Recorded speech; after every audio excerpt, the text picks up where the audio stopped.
So when working with male clients, where I believe the stigma around mental health is slowly reducing, and I believe there have been improvements in terms of how we think about mental health, how we talk about mental health. I believe we still do see a good deal of stigma associated to men's mental health and specifically men who are reaching out for therapeutic support. And so there are men who maybe have been begrudgingly talked into reaching out for help, or maybe a family member has even reached out for help on their behalf. And so it can be helpful with these men to sort of set up a framework for how to think about the therapeutic process. And I think commonly therapy is looked at as something that helps with deficits. We sort of look at therapy from a deficit perspective.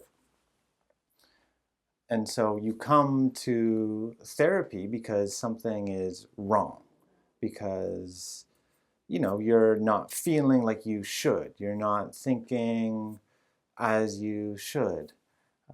And it's very much oriented, oftentimes in the broader conversation about therapy, around this idea of deficits.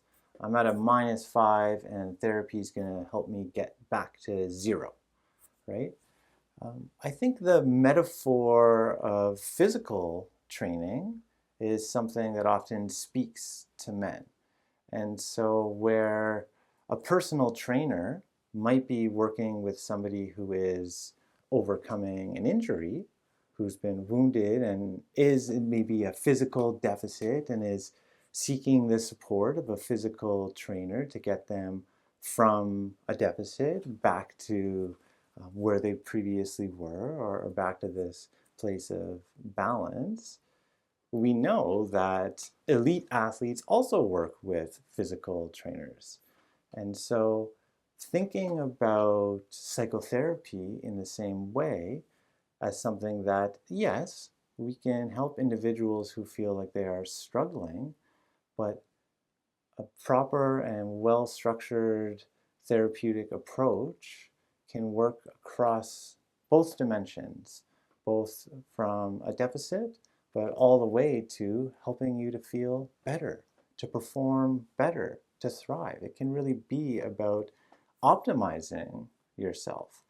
And so in my therapeutic approach, it's really important to me that what is being worked on in the room with any given client isn't just something that's going to help them alleviate the struggle or the suffering that they're feeling right now to get out of this deficit that they're in their life, but that it's going to help them to thrive in their life, to be their best self. And so this metaphor of physical training to mental training, I think, is something that often resonates with men. And so that's why when working with individuals, I do like to spend a lot of time on ensuring that the work being done in the room is something that they can take with them forever. It's not just when I'm feeling anxious, I have some skills now that will help me undo my anxiety, but really that it's, okay, I have pivoted in my life and I am looking at the world with a new perspective. And I feel like this is something that's going to help me not only to get over what's going on right now, but I really feel like, yeah, I can thrive. And so um, I work from a strengths-based perspective. And so I draw in a lot of the work that's come from the field of positive psychology. So working with individuals on uncovering their strengths is a big part of the work I do. And focusing on our strengths is certainly something that can help people to feel like they're going to thrive.